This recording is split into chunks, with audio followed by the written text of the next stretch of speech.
Linji era como um deus em sua vida anterior, então agora ele sente que pode apenas relaxar e ser preguiçoso, resultando nele se tornar um órfão pobre e desempregado, com uma família que o ressente por ser uma decepção. Seu pai saiu uma noite para comprar alguns noodles, mas em vez de voltar, ele levou sua mãe também, porque já é simplesmente insuportável. Atualmente, ele mora com sua irmã mais nova, Kan, que também acaba o expulsando, dizendo para ele encontrar um emprego. No caminho para fora, vemos um evento histórico revelando o estado e a história deste mundo. Foi no ano de 2093 quando um gigantesco monstro do mal de origens desconhecidas apareceu na Terra e começou a atacar brutalmente as pessoas. Ao mesmo tempo, as taxas de criminalidade só aumentavam, e as pessoas estavam nas ruas lutando por necessidades básicas, como comida e água. Como se não bastasse, parecia que Deus também havia desistido da humanidade, já que o mundo estava agora infestado por essas bestas selvagens. Em 2095, o fim da humanidade era inevitável. Os governos mundiais não podiam fazer nada, e praticamente todos haviam perdido a esperança ou entrado em pânico. No entanto, naquele momento, o primeiro super-herói da história humana surgiu, chamado Zero, indicando o número zero de importância que ele dava para qualquer pessoa que o chamasse de fraco. Zero derrotou inúmeras forças obscuras como se fossem nada e até obteve informações comprometedoras sobre organizações criminosas. Em poucos meses, ele salvou a humanidade sozinho. Após decapitar o rei dos monstros, Zero foi como o último raio de esperança para a humanidade. No entanto, em um dia fatídico, ele desapareceu da linha de frente, e ninguém jamais descobriu o que aconteceu com o herói da humanidade. Inspiradas pelo poder sem igual e pelos feitos heróicos de Zero, pessoas fortes de todo o mundo decidiram se unir e deram origem à Associação dos Heróis, uma organização de pessoas dotadas de superpoderes que foram minuciosamente recrutadas, testadas e enviadas para lutar contra monstros e criminosos. Todos os heróis e inimigos são classificados em 8 categorias, variando de SS a I, e isso nos traz de volta ao início da história de Jai, que, engraçadamente, é na verdade a lenda por trás da máscara do primeiro e mais poderoso super-herói da humanidade, Zero. Mas agora sendo Jai, parece que tudo o que ele quer fazer é jogar videogames e assistir a resumos de animes, enquanto é repreendido por sua irmã por não tomar banho, deixar suas roupas sujas e fedorentas no chão e viver como um modedor desagradável do Discord que não sabe o que é um saco de lixo. Um dia, enquanto caminhava na rua, já encontrou um show de palco aberto realizado por uma banda masculina popular local, basicamente uma versão de segunda classe do BTS. Eles são membros da famosa família Xixi e estão realizando um show ao vivo para seus fãs, mas durante a performance, alguns bandidos que são uma gangue de criminosos classe C chamada Mão Negra, atiram no vocalista principal. O líder declara que veio para acabar com eles por terem matado seus amigos e envia seus homens para acabar com eles de uma vez por todas, sedentos por aquela doce vingança. No entanto, para a surpresa deles, a família Xixan sabe lutar tão bem quanto toca instrumentos e instantaneamente derrota todos os criminosos de segunda categoria. Com todos os seus homens derrotados, o líder da Mão Negra decide intervir e lutar contra o chefe dos Xixin 1 a 1, mas o valentão de mentira é completamente nocauteado como um NPC e cai no chão. Nesse momento, já intervém e, sem esforço, prende um de seus pés com uma algema de alta qualidade, algo acessível apenas para policiais de nível mais alto. Descobre-se que a gangue Mão Negra foi na verdade contratada pelo líder da família Xixan para que pudessem encenar um show público e ganhar popularidade. Pensando que tudo não passava de um truque para ser preso, o líder da Mão Negra se esquece do acordo e se transforma em sua forma musculosa, revelando-se como um vilão de nível B. Ele então manda o líder dos Xixin voar para trás com um único soco e espanca os outros membros com facilidade. Nesse momento, um herói de classe chamado Jan chega à cena e ordena que a Mão Negra se renda. Ele então estende as mãos, exibindo suas luvas a laser de alta tecnologia, preparando-se para atirar, mas, para sua vergonha, as luvas explodem ao serem ativadas, lançando Jan para trás em um monte de lixo, onde ele pertence. Jan se levanta e diz que deve ter sido algum truque que a Mão Negra fez com ele, então tenta lutar com ele em combate corpo a corpo, mas é novamente arremessado para o lixo. Ele tenta lutar mais algumas vezes com todos os seus gadgets baratos de Batman, mas é instantaneamente arremessado de volta para o lixo todas as vezes. Irritada, a Mão Negra decide acabar com o sofrimento de Jan e começa a correr em direção a ele com toda a sua força. Jan se levanta e diz para Jai fugir. Jai diz a ele que certamente morrerá, mas Jan declara que é um herói, então não pode simplesmente ficar parado e deixar um civil inocente se machucar. Ao ouvir isso, Jai se sente mal consigo mesmo por ter sido um fracassado ultimamente, então decide lutar mais uma vez. De repente, ele tira um enorme clube de ferro com espinhos de suas costas, e deixo para vocês me dizerem nos comentários o que acham de onde ele poderia estar escondendo essa coisa. Ele então salta no ar e começa a girar como um louco antes de esmagar o clube na cabeça do líder da Mão Negra, encerrando sua carreira em um único golpe. Já imediatamente fica impressionado e se pergunta como diabos ele fez isso, sendo um civil sem vida. Ele agarra a perna de Jai e pede para que ele seja seu parceiro, pois pois com seu cérebro afiado e tecnologia de ponta, eles certamente formariam a melhor equipe, juntamente com as habilidades de luta incríveis de Jai. Nesse momento, um carro preto chega e uma mulher com aparência rica sai dele. Acontece que ela é a terceira colocada entre os super-heróis na cidade de H, chamada Manu. Ela se aproxima de Jean para perguntar sobre a situação. Jean se levanta e diz a ela que derrotou o vilão classe B graças à sua tecnologia avançada, juntamente com suas habilidades de luta super fortes, apresentando Jai como seu novo aprendiz e assistente júnior. Manu olha para o rosto idiota dele e pergunta sobre quem diabos ele está falando, já que Jai já havia discretamente fugido do local. Depois disso, Jai volta para casa e se depara com sua irmã discutindo com seu potencial noivo chamado Vi. Quando ele informa a ela que se inscreveu oficialmente no Instituto de Pesquisa Dr. Kim Fang quer que ela retire a aplicação e trabalhe para ele em uma de suas muitas empresas. No entanto, Glenn fica muito brava com ele, dizendo que ele não pode comprá-la com dinheiro, e o faz sair. Já então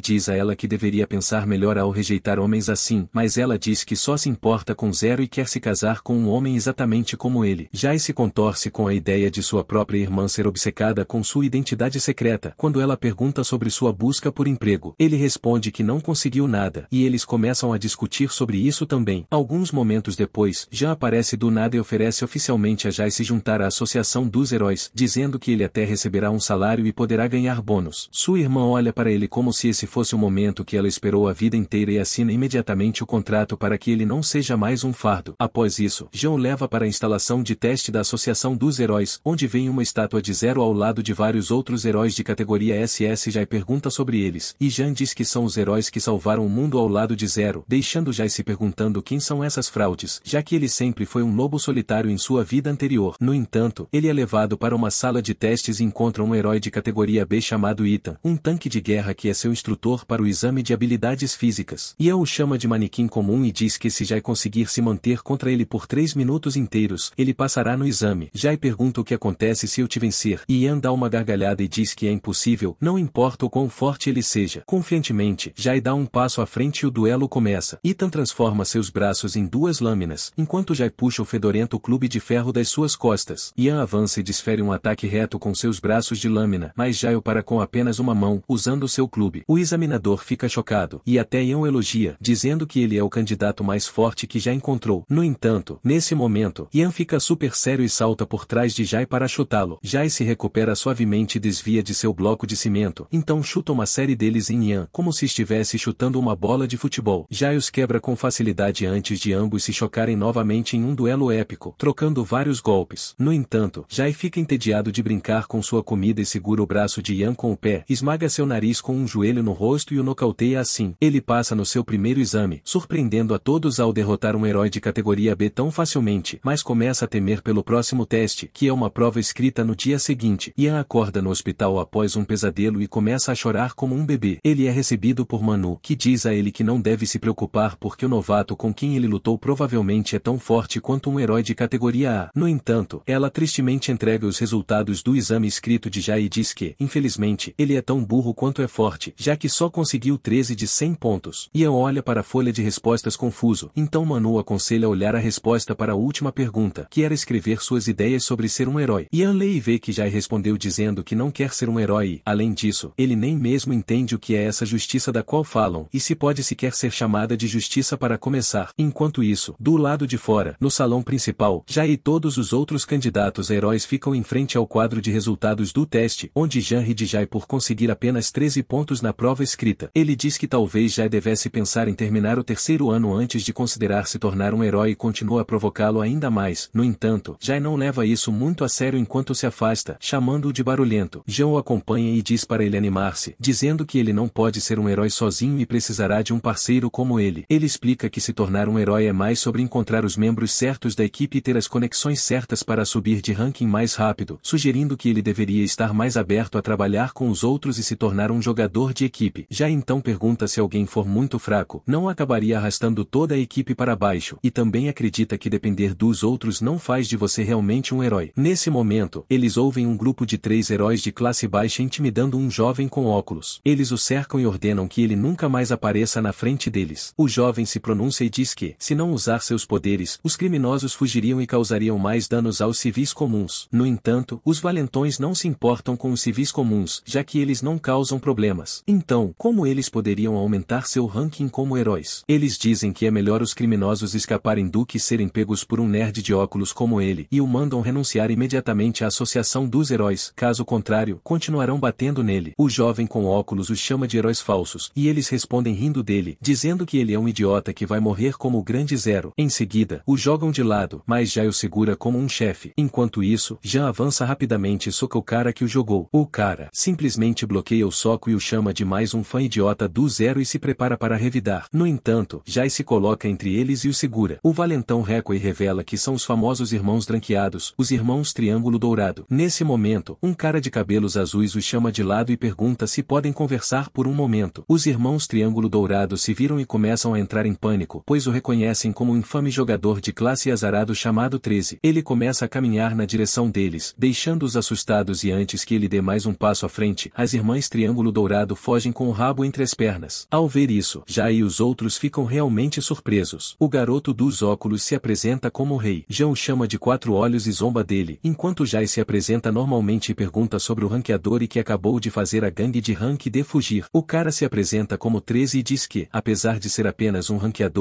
as pessoas têm medo dele e são os únicos que o trataram como uma pessoa normal nos últimos anos. Jai pergunta se ele realmente não tem amigos, então 13 mostra seu celular e mostra a ele uma foto de seu personagem de Genshin Impact. Jean diz a Jai que 13 parece ser um otaku que gosta de personagens 2D, mas Jai acaba sendo um companheiro de cultura e se aproxima de 13 para mostrar seu personagem de jogo. Eles instantaneamente se tornam amigos, pois têm gostos semelhantes. Jai coloca as mãos nos ombros de 13 e pergunta se ele gostaria de se tornar seu parceiro, e 13 aceita com lágrimas nos olhos, porque ninguém jamais tentou ser seu amigo, muito menos oferecer para ele se juntar ao seu time. Ele acaba chorando de felicidade, deixando Jai meio preocupado com ele. Rei pergunta sobre seu superpoder, e 13 diz que seu poder é o azar. Jai pergunta se ele tem a habilidade de dar azar apenas aos seus inimigos, mas 13 revela que seu poder afeta todos ao seu redor, trazendo má sorte para aqueles que estão próximos a ele, onde quer que vá. Ele explica que, desde a infância, foi amaldiçoado com azar sobrenatural, e as pessoas começaram a chamá-lo de fantasma do azar quando era pequeno. O orfanato onde ele foi criado pegou fogo e foi destruído. Ele foi enviado para outro orfanato, mas, dentro de poucos dias de sua transferência, esse orfanato também foi destruído por um deslizamento de terra. Depois disso, não importa para onde ele fosse, o lugar acabava se destruindo, e depois que vários orfanatos ruíram devido ao seu poder de azar, ele começou a viver nas ruas. 13 então explica que, apesar de todo esse azar, coisas boas ainda acontecem com ele às vezes, e dá o exemplo de Zero o salvando. Jai começa a se preocupar com o próprio azar dele do passado. Enquanto isso, 13 finge ser Zero e soca uma coluna brincando. Infelizmente, por causa de seu poder de azar, isso se revela um ponto fraco para todo o prédio, e começa a desmoronar instantaneamente. O teto cai e muitas pessoas ficam feridas pelos destroços. Rei é esmagado por uma peça enorme, e Jai fica ocupado salvando uma criança também. Ele então diz a 13 para resgatar Rei e o levam para o hospital. Mais tarde, todos se encontram no saguão do tratamento pós-operatório. Rei conseguiu sobreviver de alguma forma e é jogado dentro de uma câmara de cura com bandagens por todo o corpo. 13 se sente terrível pelo que fez, mas Jai diz para ele parar de se culpar e ainda quer que ele se junte a eles como membro do grupo. Rei e Jean concordam, mas pedem para ele manter distância por causa de sua má sorte, enquanto Jai não se importa de estar perto de seu novo amigo azarado. Alguns dias depois, Rei finalmente se recupera e Jai, junto com 13, estão jogando cartas em uma mesa. Jean entra com uma carta e Jai pergunta se ele finalmente conseguiu receber uma carta de amor. Jean revela que ainda não teve tanta sorte e toma uma grande dose de esperança. Acontece que Jean conseguiu o primeiro trabalho para o grupo de heróis deles, o que o deixou empolgado. A missão deles é capturar um grupo de criminosos que estão trocando itens ilegais. Supostamente, o grupo contém um bando de mercenários criminosos de nível baixo, mas por algum motivo, acidentes têm acontecido com todos eles, então muitos começaram a deixar o grupo. Nossos heróis estão ficando em um prédio próximo, enquanto 13 fica de olho nos criminosos, e Jai e Jean relaxam no telhado, comendo bacon e carne seca. Todos sabem que 13 e sua má sorte são responsáveis por todos os acidentes acontecendo com os mercenários inimigos e dizem para ele continuar observando-os por mais alguns dias, pois todos cairão por causa de seu amuleto da má sorte sem precisarem levantar um dedo sequer. Jean acha que não funcionará, pois eles podem não receber recompensas da Associação dos Heróis se os criminosos não forem lidados diretamente. Enquanto isso, transformaram Rei em seu capacho, que traz lanches e carrega o equipamento para eles. Jean diz para ele trazer seu equipamento de super-herói junto com alguns pacotes de bacon apimentado, o que o deixa irritado. Por outro lado, 13 explica que eles estão trocando um item muito secreto e perigoso hoje, hoje, então o trabalho deles é pegá-los em flagrante. Ele então relata que as duas partes finalmente fizeram contato, e Rei chega ao telhado com o equipamento. Nesse momento, Jean diz que vai na frente ficar com todo o crédito, voando para longe com suas botas a jato. Enquanto isso, os dois grupos de criminosos fazem contato, e o grupo comprador pede para ver o produto antes do pagamento. Os vendedores aceitam a condição, e libertam o produto de sua câmara, revelando um monstro gigantesco feito de água suja e slime. Eles o controlam com um controle remoto e mostram seu tamanho enorme junto com seu poder destrutivo. Os criminosos ficam empolgados com isso e começam a fazer a troca. Mas, nesse momento, Rei chega rapidamente ao local usando seus óculos de nerd e diz que, de acordo com a lei da Associação dos Heróis, ele está lá para prendê-los. Ele então apresenta seus colegas de equipe, Jai, o fantasma azarado 13, e Jean, que caem do céu e batem no chão de concreto, nocauteando Janeiro. O comprador ordena que seus homens atirem neles, mas Rei os detém ao jogar um monte de copos no chão e depois se teleportar até eles. Ele pega todas as armas antes de se teleportar de volta para perto de 13. O vendedor usa seu controle remoto para fazer o monstro de água suja e slime atacar. No entanto, 13 contra-ataca com uma metralhadora e começa a diminuir a saúde do monstro. Ele então joga um pacote de bacon apimentado na boca do monstro, fazendo-o querer mais e persegui-los. Eles correm na direção de Jai e pedem ajuda com o monstro. Jai se vira e afasta o slime como uma bola de beisebol para a cidade. O monstro cai na movimentada rua de comida e começa a atacar as pessoas com seu slime fedorento. Jai corre instantaneamente até o local e o atinge com força usando seu clube. Devido ao impacto pesado, o monstro espalha sua água suja por toda parte, e as pessoas começam a reclamar. Jean chega ao local e pergunta a Jai se ele quer destruir o lugar ao espalhar água suja por toda parte, mas depois diz para deixá-lo cuidar disso. Ele equipa sua arma, que na verdade é um purificador de água, e revela que vai matar o monstro rapidamente com ela. Ele avança com suas botas a jato e enfia a arma no monstro, esquecendo-se de usar sua força adequadamente, o que causa apenas um pouco de dano. Jai o puxa para fora e o salva, mas Jean ainda acha que consegue fazer isso. Ele ajusta sua arma e entra no modo legal para lutar contra o monstro. O slime o ataca com tentáculos pegajosos, mas Jean desvia de todos os seus ataques com estilo e termina a luta enfiando sua longa haste no monstro gosmento, transformando-o em água pura com propriedades que melhoram a pele e purificam. O monstro se transforma em uma poça d'água e lava todo o local, deixando todos felizes. Logo em seguida, Rei e 13 chegam ao local e percebem a multidão se formando ao redor de Jai. Jai diz a eles que não fez nada e que Jean é o verdadeiro herói ali e aponta para ele. Mais tarde naquele dia, nossos heróis se sentam juntos em seu prédio e reclamam dos poucos pontos de XP que receberam da associação, mesmo depois de derrotarem e capturarem duas gangues de criminosos de uma vez. Rei diz que deve ser por causa de uma garota que encontraram mais cedo. Jai tenta perguntar o nome da garota, mas ela não diz nada e continua bebendo seu suco. Rei e Jean discutem como lidar com ela, mas nesse momento a campainha toca e eles descobrem que a heroína de terceiro escalão, Manu, está à porta. Ela entra e brinca com a garota, elogiando-os por completarem sua primeira missão como equipe. Jai diz para ela parar de rodeios e pergunta sobre a garota. Ela entrega a eles um pendrive e deixa que o conectem na tela. Ela explica que vários anos atrás, a empresa de evolução genética estabeleceu muitas instituições de caridade ao redor do mundo para crianças sem teto, mas o objetivo real era usar essas crianças para conduzir experimentos nojentos. A garota que encontraram é o único experimento bem-sucedido que saiu dessa instalação, enquanto todas as outras crianças pereceram como danos colaterais. Após ouvir isso, Jai fica enfurecido e se levanta, liberando suas habilidades inigualáveis. Ele pergunta o que a Associação dos Heróis tem feito todos esses anos e por que eles não acabaram com tudo isso ainda. No entanto, Jai percebe que não é mais o Zero, então se acalma e diz que está com um pouco de dificuldade para controlar suas emoções, pedindo desculpas por se exaltar tanto. Depois disso, Manu continua dizendo que naturalmente eles investigaram suas empresas rivais por anos, mas depois de fazer sua própria pesquisa e desenterrar a história deles, descobriu que as empresas malévolas têm aliados dentro da Associação dos Heróis, e é por isso que ninguém conseguiu fechá-las até agora. Na verdade, o verdadeiro culpado por trás de tudo isso é ninguém menos que o presidente da Associação dos Heróis, Rui. Ela então diz a eles que aquela garotinha é um sujeito muito importante para a empresa de evolução genética Rui e eles definitivamente tentariam recapturá-la de todas as maneiras possíveis. Jai pergunta se Manu não é uma membro sênior da associação e por que não pode fazer nada a respeito, mas Manu responde que depois daquela noite ela nem poderá garantir sua própria segurança e, por isso, não tem outra escolha senão depender deles. Ela diz que desta vez a associação provavelmente enviará assassinos treinados profissionalmente para pegar a garota. Na manhã seguinte, Ji e os outros decidem levar a garotinha para fazer algumas compras. Jai também pede a sua irmã que venha com eles para ajudar a comprar algumas coisas para a garotinha. Quando a irmã pergunta de onde ele sequestrou aquela garotinha e Jai diz a ela que a resgatou durante uma missão e precisa protegê-la porque ela não tem irmãos, pais ou um lar para onde ir. Ao ouvir isso, W fica realmente triste e compreensiva, olhando para a pobre garota. Ela a abraça imediatamente, perguntando se ela está bem e se seu irmão a machucou de alguma forma. Em seguida, ela a leva para comer algo bom e comprar roupas novas para ela. Jai diz a ela para seguir em frente e que ele vai relaxar com seus amigos por um tempo, e que estarão por perto quando eles forem embora. Os três percebem que os irmãos Triângulo de Diamante os estão seguindo e estão ali para lutar. Todos entram em um beco e os irmãos dizem que a heroína de terceiro escalão, Manu, é procurada pela organização e o presidente os enviou lá para levá-los à sede para interrogatório. Jai diz que eles não irão a lugar algum com ninguém, e isso marca o início da luta. Os irmãos Triângulo de Diamante dizem que eles têm sorte porque um Luke Ghost não está com eles hoje e começam a se aproximar todos de uma vez, mas Ji os nocauteia instantaneamente e os chama de pateticamente fracos. Nesse momento, Jan percebe que eles deveriam voltar para W, e todos correm de volta para as meninas. Eles se encontram com W e dizem a ela que devem voltar para casa hoje, pois alguém pode vir encontrar a garotinha. W pergunta a Ji onde ela estava. Ele chama por Mumu, e a garotinha entra com seu novo vestido que acabaram de comprar. W pergunta a Ji se ela pode deixar Mumu morar em sua casa também, e que ela a protegeria e cuidaria dela. Ji fica pensativo e olha para os outros dois, e eles dizem a ele que seria ideal, pois Ji é o mais forte entre eles, então Mumu estaria muito mais segura ficando perto dele. Ji concorda, e eles se separam ali. Ji volta para casa com sua irmã. De volta à sede da Associação dos Heróis, o presidente Rui reclama que a festa de quarto escalão era apenas um bando de perdedores e nem conseguiram capturar alguns heróis de escalão e outro homem chinês de aparência suspeita também está na sala e diz ao presidente para parar de choramingar como uma criança, e que ele enviará seus próprios homens treinados desta vez e garantirá que eles se livrem desses heróis de escalão e de uma vez por todas. Mais tarde, naquela noite, já é atacado por uma ninja feminina que se infiltra em sua casa. A ninja entra na sala e acaba matando um modelo de manequim com uma estranha alça na boca. Ela pensa que é a cabeça de um cadáver e começa a gritar, mas então olha para cima e vê uma parede cheia de rostos com alças semelhantes enfiadas em suas bocas. Nesse momento, já entra na sala e pergunta o que está acontecendo, e a ninja diz a ele para provar a morte com sua própria arma, empurrando uma das hastes em sua boca. Jan solta um grito, e descobre que essas hastes são escovas de dente de alta tecnologia que ele está desenvolvendo para usar durante suas missões como herói. Em seguida, a garota pega o que parece ser um cabo de sabre de luz e libera a lâmina de plasma dele. Ela aponta a espada para Jan e o ataca por tê-la enganado, mas descobre que essa lâmina é outro de seus produtos de higiene de alta tecnologia, que instantaneamente o limpa, embora tenha um defeito que destrói roupas também. A garota começa a entrar em pânico depois de ver a trama prolongada de Jan e foge dizendo que não há como ela derrotar esse idiota. Por outro lado, já está relaxando em sua casa e percebe alguém observando sua casa da floresta. Ele aparece instantaneamente atrás do culpado, que acaba sendo um assassino de alto escalão da Associação dos Heróis. Ele pode transformar suas mãos em lâminas afiadas e tenta atacá-lo, mas Ji o derrota com um único golpe, fazendo-o repensar suas escolhas de vida. O cara se levanta e se injeta com algum composto, transformando-se em sua forma de monstro que lhe dá a força de um herói de escalão S. Ele então se teletransporta atrás de Ji e tenta socá-lo, mas Ji simplesmente se vira e destrói o braço dele. O cara monstro dá um salto para trás e regenera seu braço, mas Ji desvia dos golpes com facilidade e o derruba com um único soco, deixando Saitama preocupado no outro universo. Ji vai embora sugerindo que ele volte para seu mestre e diga a ele para parar de causar problemas, porque eles não conseguirão pegar aquela garota enquanto ele estiver lá com ela. O cara monstro diz que pode derrotá-lo, mas não pode realmente matá-lo enquanto ele tiver sua regeneração, o que o manterá voltando para ele e sua irmã enquanto viverem. Ao ouvir a ameaça a sua irmãzinha, Ji para de andar, vira-se com um olhar mortal nos olhos, diz que ele cruzou a linha com isso, agarra seu clube e o transforma em uma espada. Ele balança a espada uma vez e destrói o cara monstro junto com a montanha inteira atrás dele, dizendo que não permitirá que ninguém seja ferido em sua presença novamente e volta para casa. Ele então relembra a conversa deles com Manu, quando ela disse que em 3 dias o presidente estará se encontrando com as pessoas da empresa Genetic Evolution e que será uma oportunidade rara para pegá-los em flagrante e eliminá-los de uma vez por todas. Jai reflete sobre tudo o que aconteceu até agora e como os heróis nos dias de hoje só trabalham por fama e dinheiro, e ninguém tem a verdadeira essência de sacrifício necessária para proteger os outros como um verdadeiro herói. Ele diz que vai restaurar a Associação de Heróis à sua antiga glória e resolve participar na batalha iminente para derrubar lixo como Rui. No dia seguinte, Jai, Jan e King se juntam a Manu em sua base secreta, e ela lhes fala sobre o plano. Rui e a empresa Genetic Evolution estarão se encontrando à noite, e para pegá-los em flagrante, eles precisam de mais ajuda. Para isso, Manu convidou alguns heróis de nível A da cidade B, incluindo Yayai e Muscle Leak. Se falharem falharem nessa missão, as consequências serão desastrosas, já que a droga Genetic Evolution se espalhará pelo mercado, e pessoas muito mais acabarão adquirindo quantidades insanas de poder. Jean olha para Yayai e a chama de baixinha, o que leva a uma briga entre eles. Ela também chama King de Ossapo quadriculado e o chuta. No entanto, Manu tenta acalmar a situação, dizendo que Jai foi o único capaz de destruir as defesas de Rui na cidade H. Gay pergunta a King por que ele está lá, e ele responde que Rui tem seu endereço, e ele não pode voltar para casa até ter certeza de que ele está seguro. Manu diz que, graças aos esforços azarados de 13, eles conseguiram destruir a sede da Genetic Evolution na cidade, e um conflito interno deve ser a última coisa responsável pelo fracasso desta missão. Depois disso, todos se reúnem à noite e se dirigem para o local onde Rui se encontrará com os homens da Genetic Evolution. Os membros do Muscle League também estão presentes e parecem muito interessados nos abraços fofos de Jai. Nesse momento, um helicóptero aterrissa na frente de Rui com o presidente da empresa chamado Ganon dentro. Os membros do Muscle League provam ser nada mais do que cabeças de músculo quando começam a atacar sem receber sinal de Manu. E Jean os segue também. Rui envia seus homens para contra-atacar, mas é confrontado por Jai. Por outro lado, Dan fecha a porta do helicóptero e começa a voar de volta, enquanto Manu diz a Yayai para impedir que eles escapem. Ela derruba o helicóptero com estilhaços de gelo, mas nesse momento, um atirador inimigo atinge Yayai, derrubando-a. Também Manu fica na frente de Rui enquanto o rei vai salvar Y. O atirador acaba sendo Lee, o herói número 1 da cidade de H, que tem a habilidade de controlar a direção das balas. Vanu diz a Jai para ir atrás de Gan enquanto ela lidará com o presidente Ruji. Ji vai até o local do acidente de helicóptero e confronta Gan, que acaba sendo o mesmo sujeito suspeito de antes, que enviou assassinos atrás de Jean e Jai. Y aparece por trás e tenta atacar Jai, mas ele bloqueia todos os seus ataques e a joga de volta em direção a Gan. Nesse momento, Jean também chega à cena e começa a lutar com a garota ninja Yin. Eles trocam vários golpes, mas, no final, ele a derruba com um golpe pesado. Ela então se levanta, e Jean oferece a ela mudar de lado, mas a garota diz que nunca trabalhará para um cara rico estúpido como ele e o ataca com muitos golpes de suas lâminas. Jean se esquiva, mas é cortado por uma delas. Yan se aproxima para dar o golpe final, mas Jean se levanta e pede para conversar com ela. Ela diz que não há mais nada para conversar, mas ele pede para ela entender a situação. Ele começa a falar sobre suas riquezas e diz que pode oferecer a ela mais do que está sendo pago e, além disso, pode oferecer a ela uma nova vida, onde ela não precisa matar. Ela diz que não tem motivo para acreditar nele e que enquanto ela o matar, terá uma saída. No entanto, Jean decide usar a técnica mais poderosa da história dos animes, o Otouki no Jutsu, combinada com seu histórico rico. Ele diz a ela que matá-lo não a livrará da morte e apenas adiará o inevitável. Sendo uma assassina, um dia ela será perseguida, capturada e usada novamente. Ele diz que sabe que há poucos heróis verdadeiros neste mundo, mas cabe a ela decidir se quer ser uma verdadeira heroína ou se quer ser apenas um brinquedo para os mestres do dinheiro e poder. Ele deixa seu ferimento sangrar e se aproxima dela, dando-lhe a chance de decidir, e acaba vencendo a aposta, já que ela larga sua lâmina e repousa sua cabeça em seu peito. Por outro lado, o rei encontra Yayai e pergunta se ela está bem. Ela diz a ele que não precisa de sua ajuda e o empurra para o lado, formando um escudo de gelo para bloquear as balas de Lee. Uma das balas consegue atravessar seu escudo, e ela cai para trás, mas o rei a segura e a teleporta para a floresta, usando seu grande intelecto e diz a ela para seguir suas instruções com base na direção do fogo, na distância e na copy 1 usada. Ele descobre a localização atual de Lee com base nesses dados e diz a Yayai para congelá-lo. Lee é atingido e se teleporta para longe. Yayai o elogia por ser muito inteligente. Ambos se levantam e decidem encontrar-se com Manu, mas Lee aparece atrás deles e empurra o rei da árvore, prendendo Yayai em um campo de força usando sua habilidade. Em seguida, ele salta para baixo e começa a bater no rei, finalmente colocando o pé sobre sua cabeça. Ele diz a Yayai que conseguiu o dispositivo de campo de força do presidente que, embora normalmente seja usado para deter criminosos internacionais na internet, esta versão do dispositivo foi modificada pela empresa de evolução genética para atormentar os heróis. Então, ele aponta sua arma para Yayai e diz a ela para se despedir, mas o rei se levanta e começa a lutar contra ele novamente. Lee o derrota mais uma vez e pisa nele novamente, mas o rei faz com que ele dê um salto para trás ao lançar uma bomba parecida com um dispositivo nele. Lee o chuta de volta contra uma árvore e vira-se para Yeia. O rei se teleporta e, usando sua técnica Nerd Flash Jutsu, acerta um soco limpo no rosto metálico de Lee. Acaba sendo tão inútil quanto se poderia esperar, e ele só acaba se machucando desta vez. Lee já está cansado do rosto estúpido dele o irritando e começa a bater nele como um saco de pancadas, jogando-o no chão no final. O rei tenta lutar de volta ativando a bomba e a detonando em seu rosto, mas acaba se machucando mais do que Lee, que assiste seu simp caído no chão. Y